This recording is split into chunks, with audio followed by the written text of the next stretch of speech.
Hello, everyone. A short sermon debrief after last week's sermon. In fact, I want to tie together the first two sermons of the 7 Pictures series, the Church of Ephesus and the Church of Smyrna.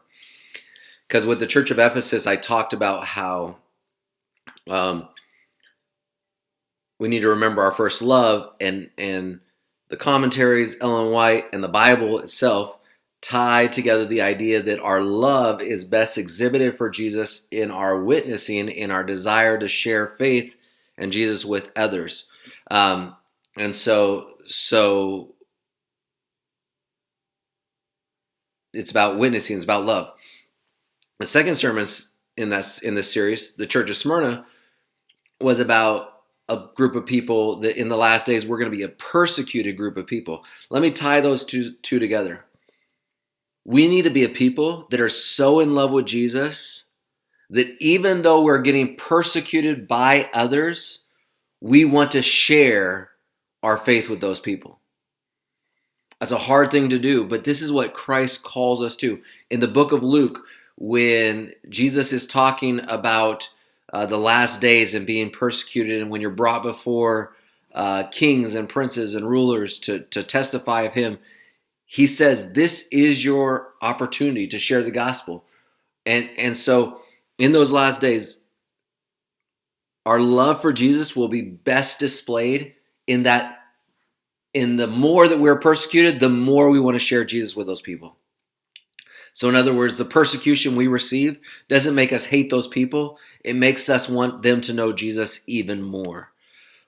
You're going to persecute me. I'm going to love you by sharing Jesus with you. Those are the two pictures as we tie them together. The other way I want to tie those first two sermons together is in this way also. And with all these sermons in the series, what I'm realizing is Satan doesn't care how he gets us. In fact, I preached my message today for this coming Sabbath. And it's about, part of the lesson is that Satan wants to detract us from the truth, right? The Word of God. But in the second series, Satan wants us to give up on Jesus because of the persecution we're receiving. In the first sermon, it's about that Satan wants us to become so obsessed with knowing things and having knowledge and doing things right that we don't actually remember the Jesus that we are serving. Satan doesn't care how he gets you. He only wants to get you.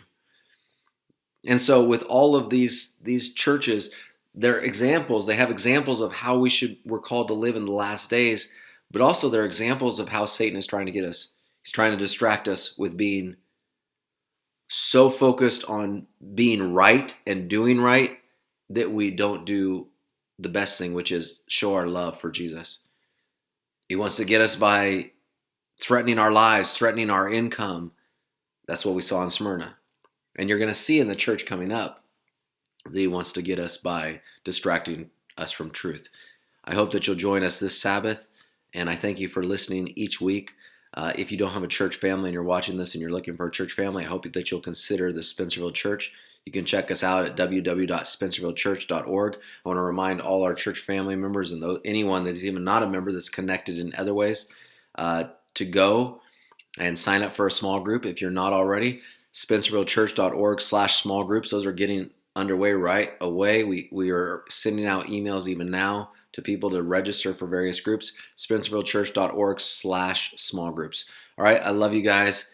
I hope to see you, even some of you, Sabbath, because we're having our second in-person gathering outdoors. It's going to be cold, so come dressed warm. Bring your own chairs, but come prepared to have a short worship, 45 minutes worship, and I think we'll all be blessed. Anyways, I'll see you either this Sabbath or I'll see you through the virtual realm as I preach Sabbath also through there. All right, love you. Bye.